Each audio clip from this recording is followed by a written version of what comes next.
Jadi pada waktu kondisi ibu mertuanya ini sudah telanjang bulat, tiba-tiba datang satu orang tinggi besar. Ibu mertuanya ini digendong dan langsung dilempar. Ada gumpalan tanah yang disinyalir gumpalan tanah ini adalah tanah kuburan. Di sampingnya lagi ada botol parfum yang isi parfumnya ini sudah nggak ada, sudah mengering. Dan setelah itu ada siung babi, ada 2 siung babi. Banyak sekali jimat-jimat ini yang jatuh dengan sendirinya. Nggak tahu jimat ini berasal dari mana. Ada yang dibungkus dengan kain putih seperti pocong kecil. Ada juga yang dibungkus kain warna merah. Nggak tahu jimat-jimat ini datangnya dari mana. Tiba-tiba berhari-hari kemudian jimat-jimat ini jatuh dengan sendirinya.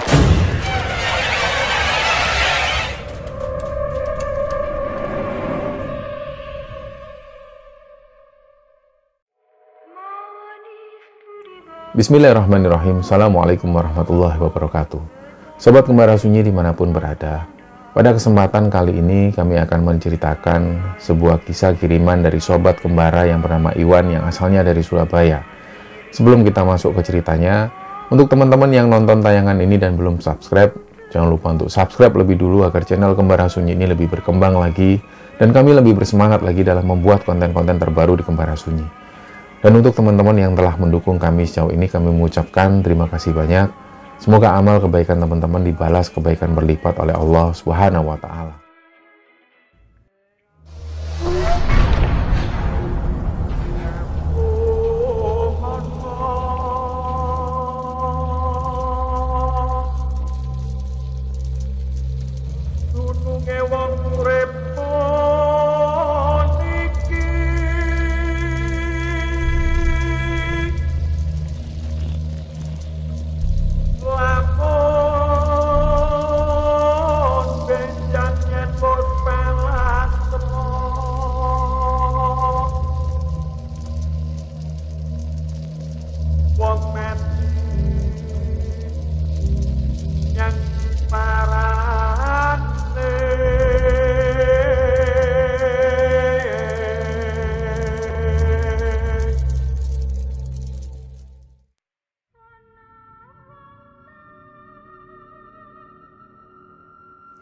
Ya, ini kan sudah menjelang akhir tahun 2022.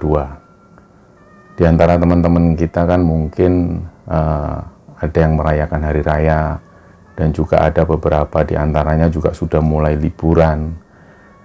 Ya, harapan kita semua kan semoga di tahun 2022 kemarin ini bisa memberi banyak pelajaran untuk kita semua. Dan mudah-mudahan di tahun depan, di tahun 2023 itu kita bisa lebih bersemangat lagi. Kita bisa menjadi pribadi yang lebih baik lagi. Ya, kira-kira itu. Dan mudah-mudahan nanti menjelang akhir tahun ini ada edisi spesial dari Kembara Sunyi. Mungkin karena banyaknya pertanyaan-pertanyaan dari Sobat Kembara yang menanyakan tentang bagaimana proses syuting di studio Kembara Sunyi.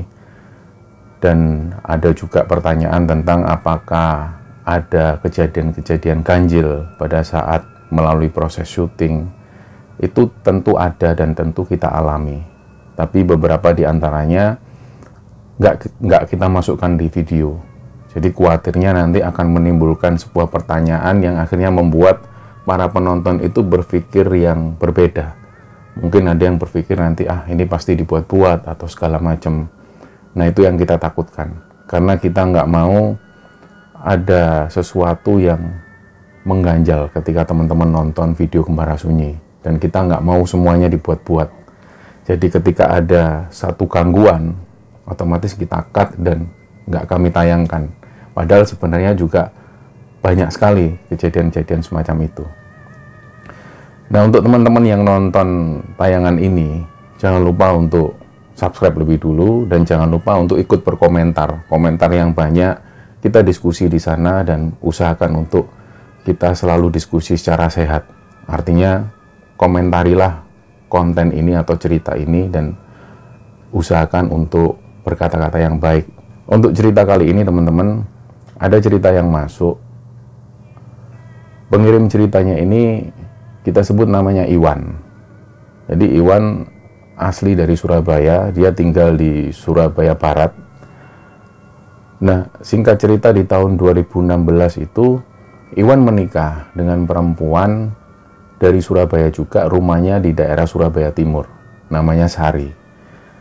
Di tahun 2016 itu setelah menikah, Iwan tinggal di rumah Sari. Di sana ada bapak dan ibunya Sari. Dan pada saat tinggal di sana, begitu masuk rumahnya, jadi sebelum-sebelumnya itu Iwan nggak pernah masuk di rumah Sari, apalagi sampai naik-naik ke atas. Nah, rumah Sari ini terdiri dari 2 lantai. Sari di sana tinggal bersama 2 orang tuanya, dan kebetulan ibu Sari waktu itu kondisinya lagi sakit. Dan beberapa di antara orang itu mengatakan kalau ibunya Sari ini sakit diabetes yang sudah sangat lama sekali, dan semakin bertambahnya hari kondisinya semakin menurun. Kata tetangga-tetangga itu, dulu ibunya ini postur tubuhnya besar, gemuk, tapi pada saat Iwan menikah di tahun 2016 itu kondisi ibunya Sari ini badannya semakin kurus, semakin habis lah. Jadi pas waktu tinggal di sana, Iwan ini tinggal di lantai 2 bersama istrinya. Dan begitu masuk rumah, dia tuh merasa hawa di rumah ini panas. Jadi ada sesuatu yang mengganjal waktu itu. Di satu sisi lain memang Iwan agak sensitif orangnya. Ketika melihat atau merasakan sesuatu, dia merasakan hawa yang nggak nyaman. Nah, mungkin teman-teman ada juga yang merasakan hal yang sama seperti Iwan. Ada beberapa orang ini yang punya kelebihan. Mungkin ketika memasuki satu rumah atau satu bangunan, dia selalu merasakan sesuatu hawa yang nggak enak. Nah, inilah yang dirasakan Iwan. Begitu tinggal di sana, hawanya itu nggak enak, panas, gerah. Dia tinggal di lantai 2. Persis di depan kamar Iwan dan istrinya itu ada satu gudang. Gudang ini selalu tertutup. Nggak tahu gudang ini sejak kapan ada di sana. Yang jelas isi gudang ini banyak sekali barang-barang bekas dan nggak terpakai. Nggak tahu kenapa alasannya kok orang tuanya Sari ini nggak segera membuang barang-barang ini. Jadi dibiarkan gitu aja. Dan ternyata banyak sekali barang-barang yang nggak terpakai di sana. Jadi di sudut-sudut ruangan, termasuk di toilet. Jadi di lantai 2 itu ada kamar mandi. Dan kamar mandi ini nggak ada atapnya. Jadi kita bisa lihat langsung di atas genteng. Jadi ada genteng yang di bawahnya ada kayu-kayu. Di sana banyak sekali juga barang-barang yang nggak kepake. Ada yang beberapa di antaranya itu dipaku, ditempelkan di dinding. Jadi pertama kali Iwan masuk ke kamar mandi, dia bisa ngelihat ke atas. Ternyata banyak barang-barang bekas, nggak hanya di gudang tersebut. Nah, inilah yang akhirnya membuat Iwan itu merasa ketika masuk di rumah itu, hawanya selalu nggak enak. Nah, aktivitas Iwan, istrinya, dan juga bapak mertuanya sehari-hari ini kerja. Kalau pas kebetulan ada yang masuk siang, mungkin waktu itu Iwan pas masuk siang, Iwan bisa sesekali merawat ibu mertuanya. Tapi yang jadi soal ketika semuanya kerja, otomatis ibu mertua Iwan ini sendirian di rumah. Itulah yang jadi beban pikiran mereka. Tapi selama hal itu masih bisa diatasi, mereka masih menjalankan aktivitas seperti biasa. Nah, ada satu kejadian waktu itu. Jadi malam hari, pas Iwan ini pengen buang air kecil, dia keluar dari kamar dan langsung menuju ke toilet. Begitu masuk ke toilet ini, suasananya sudah nggak enak. Jadi dia merasa merinding banget, nggak tahu apa itu. Dan dia selesaikan kencingnya. Setelah dia kencing, tiba-tiba dia ngelihat ke arah atas itu ada sosok hitam besar sekali. Nah, sosok hitam ini duduk, matanya merah, menyala, dan menatap ke arah Iwan. Nah, saking kagetnya waktu itu dia langsung keluar kamar mandi dan langsung masuk kamar lagi. Dia nggak cerita ke istrinya. Nah, ternyata beberapa hari kemudian ada lagi kejadian. Di lantai 2 ini kan ada balkon. Jadi malam itu Iwan ini mau keluar ambil minum. Kebetulan di depan kamar itu ada kulkas. Dia buka kulkas ambil minum. Dan pas waktu dia minum, dia dengar di balkon ini kok banyak orang, padahal sudah jam segini. Nah, setelah Iwan ini minum, dipastikan kira-kira ada siapa. Nah, pas dia buka balkon, ternyata nggak ada siapa-siapa, sepi. Jadi suara yang tadinya rame, begitu balkon ini dibuka, tiba-tiba nggak ada suara apapun. Dan sekilas dia ngelihat ada bayangan hitam yang melintas. Dari situlah dia langsung nutup pintu balkon dan balik lagi ke kamar. Nah, 1 tahun pertama dilalui Iwan ini biasa-biasa saja. Dia melalui hubungan rumah tangga itu menjalaninya dengan adem ayem, tentrem, nggak pernah ada masalah. Tapi ternyata ketika 1 tahun berjalan, dia semakin tahu. Iwan ini semakin tahu ternyata bapak mertuanya itu melakukan sesuatu yang nggak masuk akal. Artinya gini, bapaknya Iwan itu, bapak mertuanya, di beberapa malam tertentu, beliau sering melakukan sebuah ritual-ritual yang nggak tahu ritual ini apa. Nggak tahu bapaknya ini punya kepercayaan apa. Yang jelas baru pertama ini Iwan itu ngelihat. 1 malam, Iwan ngelihat bapak mertuanya itu cuma pakai celana pendek kolor. Dan beliau itu ngadep ke arah tembok sambil komat kamit. Nggak tahu apa yang dibicarakan. Dari situlah beliau itu duduk sendirian dari jam 12 malam. Kadang-kadang itu sampai jam 4 subuh. Dan beliau seperti itu. Nah, berjalannya waktu, suasana rumah ini semakin panas. Iwan lebih sering bertengkar sama istrinya. Apalagi dia sudah tahu bahwa bapak dan ibu mertuanya ini sering bertengkar. Di bawah itu sering bertengkar dan suaranya ini sampai ke atas. Jadi Iwan sudah paham tentang hal itu.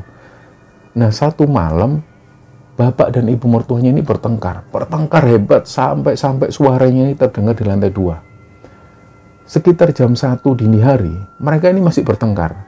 Tiba-tiba, bapak mertuanya ini dari bawah manggil Iwan. Wan, Muduno, bapak kate ngomong. Nah, Iwan pun kaget. Langsunglah dia turun. Ternyata begitu Iwan turun, dia ngelihat bapak mertuanya itu cuma pakai celana kolor. Dan raut wajahnya itu sudah nggak enak. Raut wajah yang marah, dicampur raut wajah yang seperti orang kerasukan. Nggak tahu waktu itu, yang jelas Iwan turun, dia tanya, "Wonten nopo pak, ada apa pak?" Tiba-tiba bapaknya ini langsung, "Kini kon, lungguh, bapak kate ngomong." Langsung Iwan ini dimarah-marah. Dan waktu itu permasalahan yang diangkat bapaknya ini, menurut bapak mertuanya, yang dilakukan Iwan itu selama ini ada yang disembunyikan. Padahal Iwan sendiri ngomong, "Saya nggak pernah sembunyikan sesuatu pak, saya kerja ya seperti ini." "Enggak, kon pasti bucuk. Bapaknya tetap bersikuku seperti itu. Dan sesekali Iwan itu melihat sorot tajam mata bapak mertuanya itu, dari sorot matanya itu kelihatan beda. Kayak seolah-olah ini kok kayak bukan bapak. Kayak seolah-olah dia ini kerasukan. Tapi Iwan waktu itu diam. Dan bapaknya ngomel-ngomel terus dari jam 1 dini hari sampai jam 4 subuh. Begitu dari masjid ini terdengar suara tadarusan, barulah bapaknya ini masuk kamar. Setelah itu Iwan masuk lagi kembali ke kamar. Dan setelah kejadian itu, suasana rumah ini semakin panas. Bapak dan ibu mertuanya hampir setiap hari ini bertengkar. Padahal waktu itu, ibu mertua Iwan ini sakitnya semakin parah. Beberapa hari sekali, bapak dan ibunya pergi ke rumah sakit untuk kontrol kesehatan ibu mertuanya. Jadi kondisinya semakin menurun. Dan waktu itu, pandangan mata dari ibu mertuanya ini sudah kabur. Sudah nggak bisa ngelihat dengan jelas. Nah, berjalannya waktu, Iwan dan istrinya semakin sering bertengkar. Kadang-kadang permasalahan sepele menjadi besar, dan Iwan sendiri nggak tahu kenapa kok mereka sering bertengkar. Nah, sampai suatu hari, Iwan ini ngelihat gudang yang ada di depan kamarnya itu, dilihat. Ini gudang ini kok semakin hari kok semakin nggak enak dilihat. Apalagi seringkali Iwan itu dengar ada suara benda-benda yang jatuh dari gudang itu. Nah, begitu dicek ternyata nggak ada apa-apa. Gudang ini masih seperti itu. Nah, nggak ada sesuatu yang mencurigakan. Ternyata beberapa malam kemudian ada lagi suara-suara benda berjatuhan. Dan itu suaranya keras. Nah, anehnya begitu dicek, gudang ini masih tetap seperti itu. Akhirnya timbul dalam hati Iwan. Dia tiba-tiba punya inisiatif, ini gudang ini harus tak bersihkan. Nanti kalau ada waktu harus tak bersihkan. Nah, keinginan untuk membersihkan gudang ini begitu kuatnya. Dan pada waktu itu kebetulan bapak dan ibu mertuanya ini lagi kontrol. Mereka ke rumah sakit. Dan kebetulan waktu itu Iwan ini posisinya lagi off kerja. Langsunglah dia bersihkan gudang-gudang itu. Barang-barang dikeluarkan dan semua yang tempat-tempat yang kotor itu dibersihkan semua. Dan hal itu terjadi sekitar 25 menit. Sekitar hampir setengah jam lah. Tiba-tiba di dalam gudang itu Iwan ini dengar ada suara, "Lapokon." Nah, langsung dia kaget. Padahal di rumah ini nggak ada siapa-siapa. Dan suaranya itu jelas dari gudang. Dia sebenarnya juga kaget kok tiba-tiba ada suara ini. Nah, setelah semua dibersihkan, dia pun keluar, langsung masuk kamar. Beberapa hari setelah itu, ternyata kondisi rumah ini semakin parah. Suasananya semakin gak karu-karuan, dia dan istrinya sering bertengkar, bapak dan ibu mertuanya juga sering bertengkar. Nah, sampai suatu hari, mereka semua ini kerja. Bapak mertuanya kerja, istrinya kerja, Iwan juga kerja. Jadi posisi ibu mertua ada di rumah sendirian. Tiba-tiba di sekitar jam 1 siang, Iwan ini ditelepon istrinya. Mas, ibu jatuh mas. Sampai pulang dulu mas, kasihan mas. Nah, Iwan pun kaget, ya sudah aku tak pulang. Begitu Iwan pulang sampai di rumah ternyata sudah banyak tetangga. Iwan pun langsung masuk ke kamar ibu mertuanya. Dilihat ternyata kondisi ibu mertua ini sudah ada di atas tempat tidur. Dan di situ sudah banyak sekali tetangga-tetangga, terutama ibu-ibu. Langsunglah Iwan ini tanya, "Ibu nak apa-apa bu?" "Gak apa-apa. Terus Iwan tanya, "Tadi ini gimana ceritanya?" Barulah ibu mertuanya ini cerita. Jadi pas waktu ibu mertuanya ini ada di dalam kamar, posisi waktu itu beliau tertidur. Tiba-tiba beliau ini kebangun karena banyak sekali suara keramaian. Begitu ibunya buka mata, ternyata beliau itu melihat banyak sekali orang yang berseliweran di kamarnya. Kayak seolah-olah orang-orang ini mau hajatan. Karena busana mereka itu seperti busana kalau orang mau hajatan ke sebuah perkawinan atau sebuah pernikahan. Jadi orang ini mandir-mandir semua. Dan ibu mertuanya itu kaget. Loh, kok ada hajatan? Aku ini belum mandi. Terus gimana? Akhirnya cepet-cepetan lah. Ibunya ini buka baju, niatnya mau mandi. Jadi pada waktu kondisi ibu mertuanya ini sudah telanjang bulat, tiba-tiba datang satu orang tinggi besar. Ibu mertuanya ini digendong dan langsung dilempar.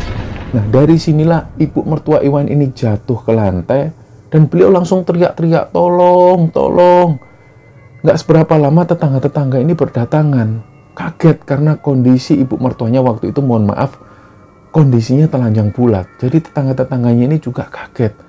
Langsunglah dengan segera ibu-ibu itu langsung nutup badan dari ibu mertuanya dan diangkat ke tempat tidur. Nah, ceritanya seperti itu. Dan karena kondisi ibu mertuanya Iwan pada saat itu semakin menurun, semakin kritis, dibawalah ke rumah sakit. Ternyata begitu sampai rumah sakit, malam harinya kondisi ibunya semakin parah. Dan di situ Iwan ini juga bisa melihat waktu itu ibu mertuanya ini matanya tertutup dan kayak menahan rasa sakit. Tiba-tiba di sekitar jam 1 dini hari, tangan ibu mertuanya ini ngangkat ke atas, kayak nolak sesuatu. Jadi benar-benar kayak beliau itu menolak sesuatu, nggak mau. Dia menolak terus sampai dari matanya itu menetes air mata. Setelah itu tangannya ini turun dan seketika itu juga ibunya meninggal. Nah, dari situlah langsung dipersiapkan segala sesuatu dan kebetulan waktu itu ibu kandung Iwan dan juga adik Iwan ini ada di sana. Jadi mereka langsung segera mengurusi jenazah dari ibu mertuanya. Langsunglah jenazah ibu mertuanya ini dimasukkan dalam mobil jenazah dan dibawa pulang menuju ke rumahnya. Jadi di dalam mobil jenazah waktu itu ada Iwan dan juga adik kandungnya. Setelah sampai di sana, karena kondisinya sudah jam 2 dini hari, Iwan ini juga kebingungan. Dia mau menghubungi siapa. Dan pada waktu itu yang kebangun ini cuma beberapa tetangga. Jadi Iwan ngomong ke adiknya, "Ya sudah dek, ayo kita ambil keranda jenazahnya." "Loh, keranda jenazahnya di mana mas?" "Ada di pemakaman." "Emang nggak apa-apa mas, malam-malam gini?" "Ya nggak apa-apa, ayo cepetan kita ambil sekarang aja." Mereka berdua pun langsung menuju ke pemakaman dan kebetulan perlengkapan jenazah ini ada di pojok kuburan. Dari situlah mereka melewati pemakaman dan begitu buka pintu, tiba-tiba ada angin yang berembus. Dan dari situ mereka berdua ini merinding. Iwan ngomong ke adiknya, "Ayo dek, cepetan dek. Langsunglah keranda ini diambil dan langsung dibawa ke rumah. Pada saat menjelang pagi barulah ibu mertuanya ini dimakamkan dan setelah dimakamkan masih banyak tetangga-tetangga yang berdatangan di sana. Malam harinya digelarlah sebuah tahlilan. Dan tahlilan ini berlangsung sampai 7 hari 7 malam. Dan di hari ke-7 setelah tahlilan itu malam harinya, mereka semua ini tidur di ruang tamu. Jadi di situ ada Iwan, ada bapak mertuanya, dan juga ada istrinya. Mereka tidur di ruang tamu. Nah tiba-tiba di tengah malam, mereka semua itu mendengar ada suara benda-benda yang berjatuhan. Dan waktu itu Iwan ini yakin kalau yang jatuh ini seperti lemari. Mereka akhirnya kebangun. Iwan ngomong ke bapak mertuanya, itu tadi apa pak? Coba, kamu lihat itu apa tadi?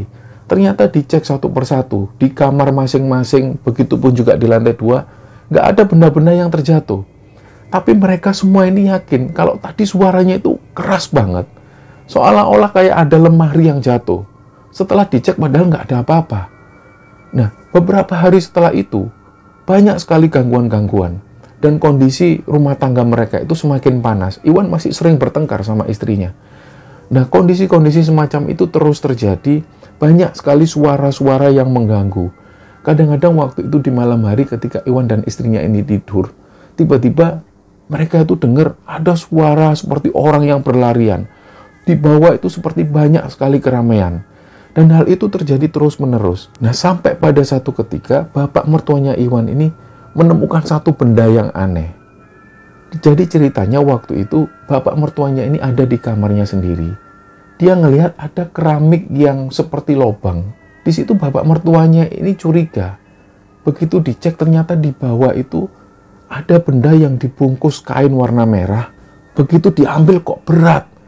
Langsunglah dia manggil Iwan. Wan, Merenewan. Iwan pun juga ngelihat. Lu ini apa pak? Nggak tahu, bapak juga nemu di sini. Lah Iwan ini juga sempat ngangkat. Kok berat banget benda ini, kok kayak aneh. Ya sudah Wan, ini terus gimana? Dibuka aja. Iwan ngomong ke bapak mertuanya, jangan pak, biar saya bawa ke teman Iwan aja. Nah Iwan ini punya satu teman kenalan. Kita sebut namanya Mas Eko. Mas Eko ini paham tentang hal-hal yang seperti ini. Jadi hari itu juga, benda yang dibungkus kain merah ini dibawa sama Iwan menuju ke rumah Mas Eko. Begitu ditaruh di sepeda motor, Iwan itu merasakan ini benda kok berat banget. Iwan pun menuju ke rumahnya Mas Eko. Dan dalam perjalanan, setiap kali lewat tikungan, kalau posisi motornya ini miring sedikit, motornya itu selalu goyang. Karena keberatan dengan barang yang dibawa Iwan. Dalam perjalanan itu Iwan ini juga mikir, ini yang tak bawa ini benda isinya apa? Kok berat banget, sampai-sampai dia naik sepeda motor itu sering oleng. Begitu sampai di rumah Mas Eko, Iwan pun cerita, ini mas, bapak mertuaku itu nemu barang ini di bawah tempat tidur. Nggak tahu ini barang apa. Akhirnya setelah baca bismillah, dibukalah bungkusan kain merah ini. Ternyata isinya itu ada gumpalan tanah yang disinyalir gumpalan tanah ini adalah tanah kuburan. Di sampingnya lagi ada botol parfum yang isi parfumnya ini sudah nggak ada, sudah mengering. Dan setelah itu ada siung babi, ada 2 siung babi. Nah isinya ini cuma 3 benda itu. Yang jadi pertanyaan Iwan, mas, benda ini tadi tak bawa naik motor kok berat banget mas. Padahal isinya cuma ini. Ya yang berat itu bukan bendanya, tapi isi di dalamnya. Ya sudah, ini biar tak bawa aja. Nanti kalau ada apa-apa lagi, kamu ngomong ke aku. Ternyata benar. Begitu Iwan balik ke rumah, beberapa hari kemudian, banyak sekali jimat-jimat ini yang jatuh dengan sendirinya. Nggak tahu jimat ini berasal dari mana. Ada yang dibungkus dengan kain putih seperti pocong kecil. Ada juga yang dibungkus kain warna merah. Nggak tahu jimat-jimat ini datangnya dari mana. Tiba-tiba berhari-hari kemudian jimat-jimat ini jatuh dengan sendirinya. Akhirnya jimat-jimat ini semua dikumpulkan sama Iwan dan dibawa ke rumah Mas Eko. Dari situlah kemudian Mas Eko ini bilang, ya sudah Wan, nanti kalau ada waktu, aku ke rumahmu. Akhirnya benar, beberapa hari kemudian, Mas Eko dan beberapa teman-temannya ini datang ke rumah Iwan. Di situ juga ada bapak mertuanya Iman, dan mereka ini duduk-duduk di sana.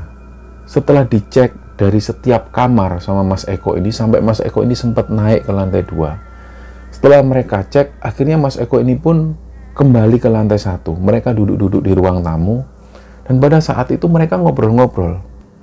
Tiba-tiba pas mereka ini ngobrol, waktu itu Mas Eko ini pindah tempat. Ketika ditanya sama Iwan, kenapa mas? Enggak, aku kok ngerasa panas duduk di sini. Nah, waktu itu memang mereka ini duduk di atas lembaran tikar. Jadi waktu itu ketika Mas Eko pindah, Iwan ini juga curiga kenapa kok Mas Eko ini pindah tempat. Ternyata Mas Eko ini merasa di bawah tempat yang dia duduki tadi itu ada aura-aura yang panas. Gak tahu itu apa. Begitu tikar ini dibuka, ternyata ada beberapa keramik, tepatnya ada 4 keramik itu yang membentuk lafaz Allah. Dari situlah kemudian Mas Eko ini bilang ke Iwan. Jadi Mas Eko ini menjelaskan ke bapak mertuanya Iwan. Jadi sebenarnya rumah ini adalah ruang pertemuan. Jadi banyak sekali makhluk-makhluk halus yang tinggal di sana. Ada makhluk yang sengaja datang ke sana untuk melindungi lafaz Allah ini. Jadi dia nggak terima ketika keramik ini diinjak-injak. Kita bisa bayangkan keramik yang posisinya ada di ruang tamu itu hampir setiap hari diinjak-injak oleh Iwan dan keluarganya. Disinilah banyak sekali makhluk-makhluk halus itu yang melindungi lafaz Allah ini. Di satu sisi lain, makhluk halus yang berdatangan di rumah itu karena perilaku dari bapak mertuanya Iwan sendiri. Beliaulah yang secara tidak sengaja mengundang makhluk halus ini untuk ada di sana. Setelah Mas Eko ini menjelaskan, akhirnya mereka pun berusaha untuk mencongkel keramik yang bertuliskan lafaz Allah tersebut. Mereka sendiri juga nggak tahu, Iwan dan bapak mertuanya nggak tahu karena ketika mereka membeli rumah itu, kondisinya sudah seperti itu. Mereka juga nggak tahu sejarah rumah ini seperti apa. Dari situlah akhirnya Mas Eko, Iwan, dan dibantu bapak mertuanya berusaha mencongkel keramik tersebut. Pertama kali mereka mencongkel keramik tersebut, keluar sebuah kilatan api. Dan sampai kemudian kilatan api ini menjadi besar. Dari situlah akhirnya Mas Eko bilang ke semua orang, kita berhenti dulu, kita baca doa. Setelah mereka baca doa, akhirnya keramik ini pun berhasil dicongkel tanpa ada kilatan api sama sekali seperti sebelumnya. Nah, setelah itu akhirnya keramik ini pun diamankan. Jadi setelah kejadian itu, Iwan masih tinggal di rumah tersebut. Dan pada waktu itu, mereka ini masih sering bertengkar. Iwan dan istrinya itu semakin sering bertengkar. Nggak tahu masalah sepele jadi membesar. Sampai-sampai mereka itu sering berseteru. Dan nggak terasa perjalanan pernikahan mereka itu sudah sekitar 3 tahun lamanya. Sampai kemudian mereka nggak juga menemukan solusi karena Iwan dan istrinya lebih sering bertengkar satu sama lain. Akhirnya pada saat itulah Iwan dan istrinya memutuskan untuk bercerai. Nah, ada sesuatu yang diingat oleh Iwan. Sebelum Iwan ini bercerai dengan istrinya, dia sempat dapat cerita dari tetangga yang ada di sana. Jadi rumah yang ditempati Iwan dan juga bapak mertuanya itu dulunya memang dimiliki seseorang. Orang ini memang suka sesuatu yang klinik-klinik. Dan nggak tahu apakah memang sengaja orang ini menempatkan lafaz Allah di bawah untuk diinjak-injak. Dia sendiri juga nggak tahu apakah orang ini sengaja. Tapi yang jelas beberapa tetangga yang ada di sana bilang, dulu orang ini tinggal di sana dan sangat suka sekali dengan hal-hal yang berbau klinik. Dan pada waktu itu usahanya mengalami kebangkrutan dan orang ini banyak meninggalkan hutang. Dari situlah rumah ini dibiarkan kosong selama 5 tahun lamanya, sampai kemudian rumah tersebut dibeli oleh bapak mertuanya Iwan. Dari situlah Iwan semakin paham, mungkin karena hal itulah banyak sekali makhluk halus yang tinggal di sana. Setelah meninggalkan rumah itu, Iwan sendiri nggak tahu kabar terakhir dari rumah tersebut, apakah rumah itu dijual atau memang keluarga dari mantan istrinya itu masih tinggal di sana. Iwan sendiri nggak tahu. Dan cerita inilah yang bisa dibagikan oleh Iwan kepada Kembara Sunyi. Dan semua nama yang ada di cerita ini sudah kami samarkan sesuai dengan permintaan narasumber. Nah, semoga kisah ini bisa diambil hikmah dan bisa diambil pelajaran oleh teman-teman semua. Kami mengucapkan terima kasih kepada Iwan yang telah membagikan cerita ini kepada Kembara Sunyi. Mohon maaf kalau ada salah-salah kata. Wassalamualaikum warahmatullahi wabarakatuh.